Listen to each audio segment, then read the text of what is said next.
来自日本埼玉县本庄市的访问团，13号市长吉田信介亲自率领来拜访市长黄伟哲，也是两市长期以来伫教育、农业等各方面的活动都相当的密切。新的一档开始，为了建立双方久久长长的友谊，两市市长正式签署缔结为国际姊妹市，同时互相赠送纪念品，展开正式合作的事业，场面相当温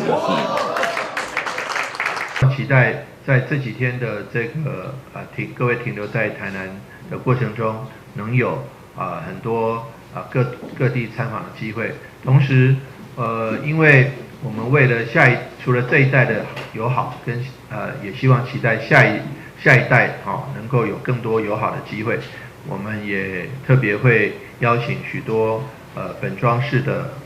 这个年轻的学生有机会来台南，我们台南也希望我们的学生有机会能够前往本庄市访问。典礼当中，日本本庄市已经连续5摆来参加08回游行的吉祥物哈利碰马格兰台南观光旅游的吉祥物鱼头君做伙出席庆祝，共同为签署仪式加添欢乐的气氛。台南新闻顾文吉采访报道。